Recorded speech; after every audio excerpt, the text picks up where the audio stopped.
इसके लिए आपको क्या करना है, 2D या 3D स्टार के लिए सबसे पहले वही नॉर्मली हमें पॉलीगॉन टूल को क्लिक करना है और इसमें किसको क्लिक कर देंगे, स्टार को। यहाँ पे स्टार को आप ड्रॉ कर लीजिए, ठीक है। इसके बाद आपको टॉप तरफ से रूलर बार से गाइडलाइन लानी है और इसका भी हमें सेंटर पॉइंट सेट करना है, स्टार का भी इस प्रकार से। इसको जूम करके सेट कर लेना, नहीं तो डिजाइनिंग में परेशानी आएगी।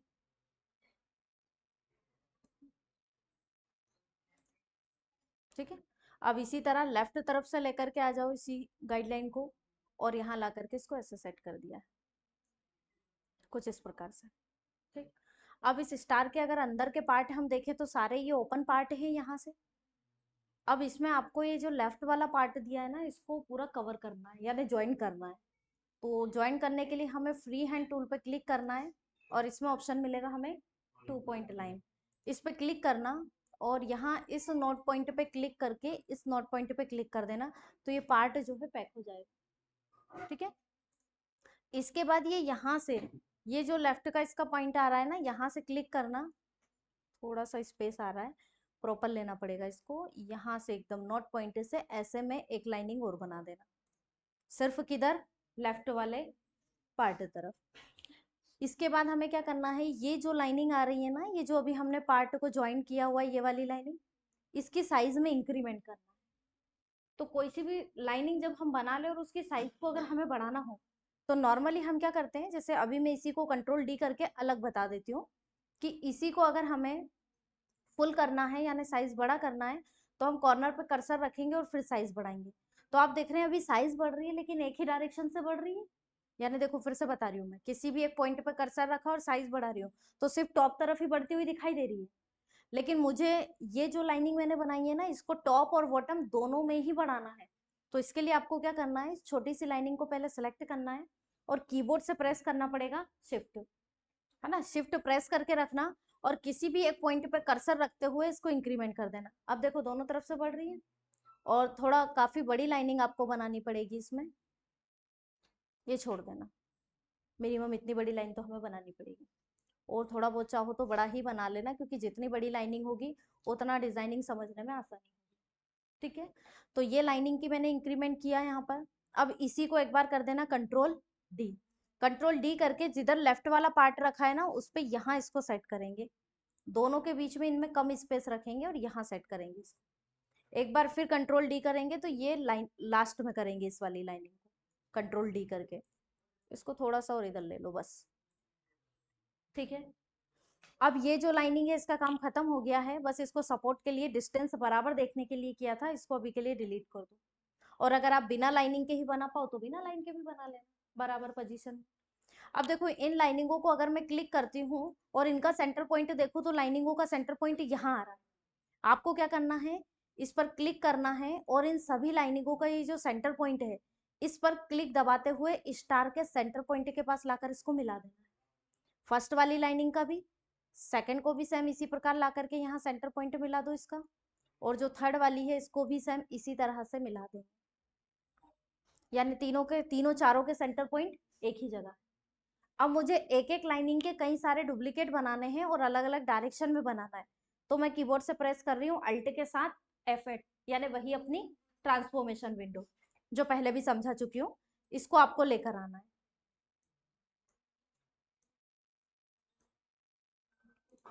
अब इसमें क्या करना है, ये जो एक लाइनिंग है इसे सेलेक्ट करें, इसका रोटेशन आपको बनाना है तो कितने एंगल में रखें, तो मिनिमम आप इसको रख सकते हो 60 65 72 के समथिंग रख लो इसको, 72 डिग्री में इसका एंगल सेट कर लो।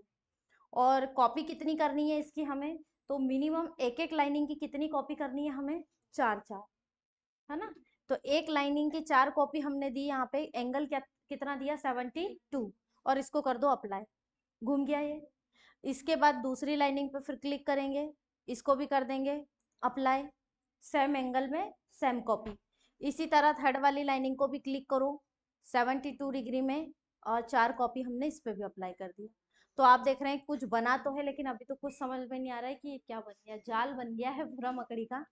अब इस जाल को थोड़ा सा सुलझाना है हमें, तो इसके लिए आपको क्या करना है, अब इस जाल का सबसे पहले तो ये जो स्टार आ रहा है ना इसको अलग निकाल लो, और डिलीट कर दो, इसका काम खत्म हो।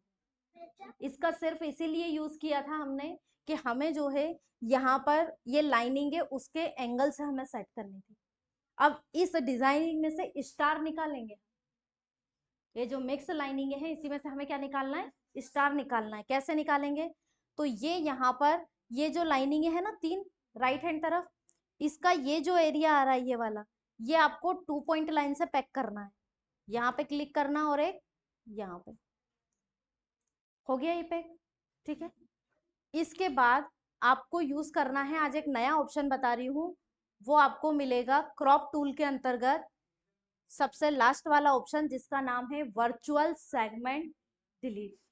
यानी जब सारे ऑब्जेक्ट कंबाइंड हो और उन कंबाइंड ऑब्जेक्ट में से को हटा करके उसको एक सिंगल ऑब्जेक्ट के रूप में बनाना हो, तो उसके लिए हम किसका यूज करेंगे, वर्चुअल सेगमेंट डिलीट का।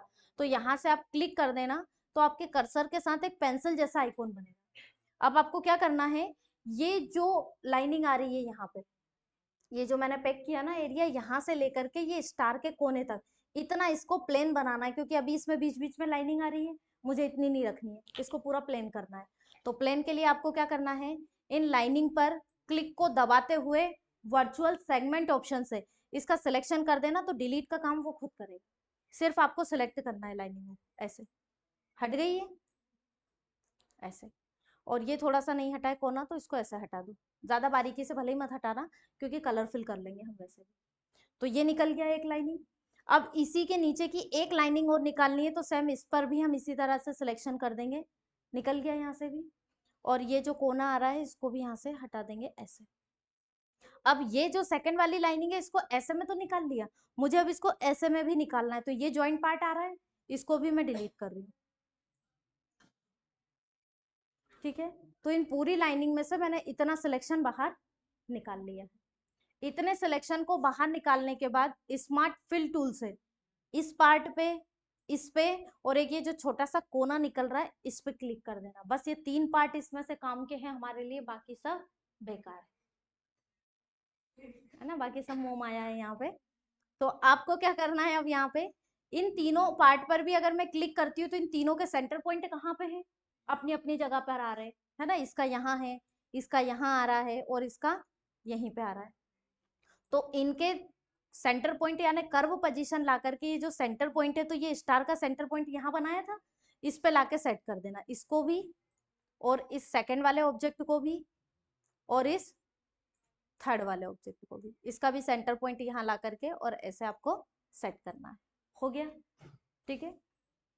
अब आपको क्या करना है, ये जो बाहरी लाइनिंग वगैरह आ रही ना, इनको सेलेक्ट करो बाहर से क्लिक दबाते हुए और आउटलाइन में जाकर के इसको कर देना नो आउटलाइन, तो थोड़ा कुछ समझ में आए कि अब हम क्या करें, है ना। अब ये पूरे तीनों एक जैसे दिखाई दे रहे हैं, इनमें मल्टी कलर करो। तो ट्रांसफॉर्मेशन का काम खत्म हो गया, मैं इसको हटा रही हूँ।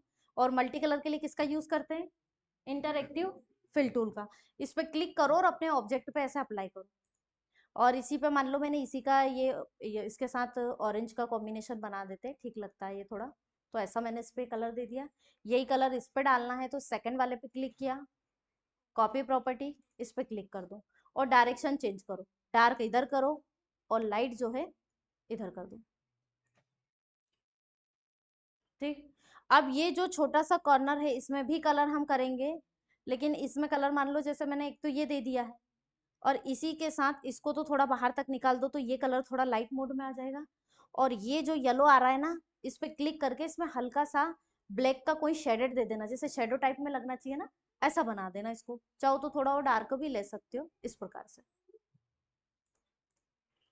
ठीक है, अब क्या करना है, अब एक बार फिर ट्रांसफॉर्मेशन की थोड़ी सी हमें आवश्यकता पड़ेगी, तो एक बार फिर अल्ट F8 कर देना, नहीं तो उसे हटाना ही मत।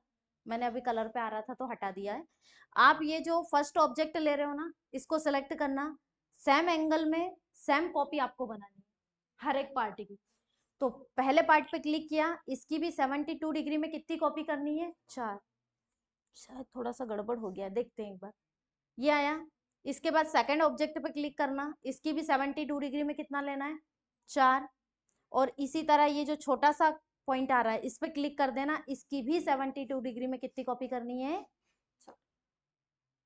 अब ये जो थोड़ा थोड़ा स्पेस आ रहा है ना, आपको ये स्पेस कवर करना पड़ेगा। तो इसके लिए आप इस पे क्लिक करके शेफ टूल को एक्टिव कर लेना और इसको कवर कर लेना। कवर कैसे करेंगे, तो थोड़ा जूम करते हुए इसको कवर करना पड़ेगा।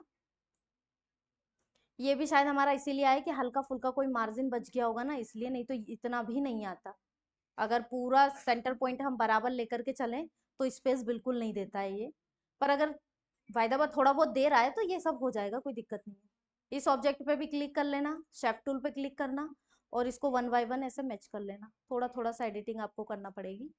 यहाँ से भी इसको जूम करके ऐसे मिला दूँ ताकि बीच में लाइट वेट शेडो नहीं बने। अब इसको भी हम पिक टूल से सेलेक्ट करें, शेफ टूल पे क्लिक करें और इसको भी सेम इसी तरह बना दो।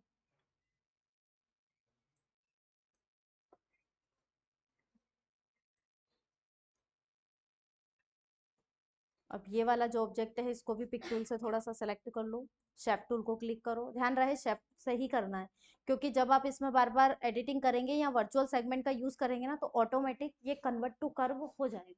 तो इस पर कंट्रोल क्यों करने की जरूरत नहीं पड़ेगी। तो इसके हर एक ऑब्जेक्ट आपके प्रॉपर काम करेंगे। जैसे इसमें भी थोड़ी सी गैपिंग आ गई है। अब ये छोटा सा ये जो ऑब्जेक्ट है इसको भी सिलेक्ट करो। वैसे इसको चाहें तो हम ऐसे एरो से भी कर सकते हैं, जो थोड़ा बहुत मार्जिन बच रहा है वो कवर हो जाएगा। अब यहाँ से भी थोड़ा बहुत स्पेस है, इसको चाहें तो ऐसे भी कवर कर सकते हैं उठा करके भी, लेकिन इसमें नहीं होगा क्योंकि इसमें अगर उधर से उठाया तो इधर से कम हो जाएगा। इससे अच्छा है कि इस पे शेप पॉइंट को एक्टिव करते हुए इसका मार्जिन इक्वल कर दो।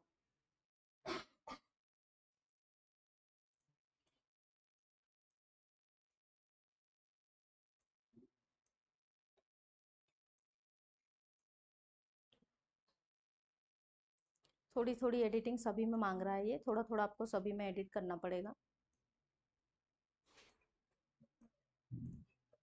बिना शेफ टूल के भी अगर करो तो फिर साइज में इंक्रीमेंट आपको करना पड़ेगा।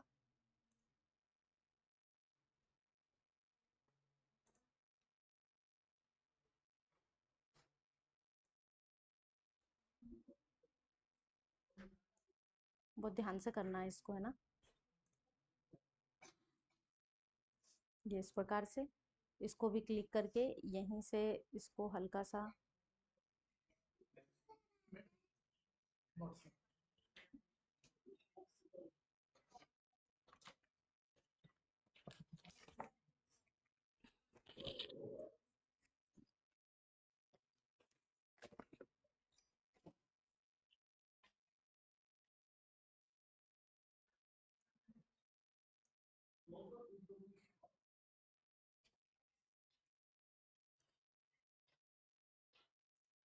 ज़्यादा परेशान कर दिया इसमें तो। थोड़ा आप थोड़ा जूम करते हुए लेना, तो आपको इतना बार बार अपडेट नहीं करना पड़ेगा ना। जितना हो सके ऑब्जेक्ट को उतना जूम करके काम करना और सेंटर पॉइंट प्रॉपर सेट करना, ताकि इस परेशानी से बच जाओ, नहीं तो बार बार अपने को इस तरह से एडिट करना पड़ेगा। अब जैसे इसमें दे रहा है तो इसको एक बार शेप टूल से एडिट कर लेते हैं ताकि ये कॉर्नर बराबर हो जाए हमारे। यहाँ से भी इस पर भी क्लिक कर दिया और बॉटम तरफ आकर के इसको भी यहाँ डाउन पे क्लिक करके मैनेज करें। इसी तरह इस ऑब्जेक्ट को भी सिलेक्ट करें और इस पे भी शेप पॉइंट को एक्टिव करते हुए इसका भी जॉइंट पॉइंट सेम लाइनिंग पे सीधे मिलाना, टेढ़ा मेढ़ा मत करना, नहीं तो वो ऑब्जेक्ट उधर से फिर टेढ़ा दिखाई देगा हल्का हल्का। तो ये देखो एक नॉर्मल स्टार था, लेकिन हमने इसको इस फॉर्म में बना दिया। अब इसकी गाइडलाइन हटानी है तो व्यू में जाकर इसे कर सकते हैं आप, गाइडलाइन से चेक हटा देना, तो लाइनिंग जो आ रही है वो हट जाएगी। अब देखो एक तो ये नॉर्मली सिंपल जिसमें आप मल्टी कलर रख दो, यहाँ से ट्रांसफॉर्मेशन में हटा देती हूँ और इसमें कलर कर दिया। एक ये है और एक ये, ठीक है। तो इतना ये जो डिजाइन बनाई है, इसमें इस डिजाइन को बताना उद्देश्य नहीं था, इसमें सिर्फ वर्चुअल सेगमेंट ऑप्शन को सिखाना था। पर उसे अगर दो ऑब्जेक्ट ले लेती और सीधे सीधे बता देती तो वो इतने आसानी से याद नहीं रहता और सही यूज समझ में नहीं आता कि कहाँ यूज कर सकते हैं। इसलिए ये डिजाइन बताइए कि इसका सही यूज ऐसी जगह पे कर सकते हैं जहां बहुत ज्यादा ऑब्जेक्ट हो और उसमें से हमें किसी एक मेन डिजाइन को बाहर निकालना। ठीक है, याद रहेगा।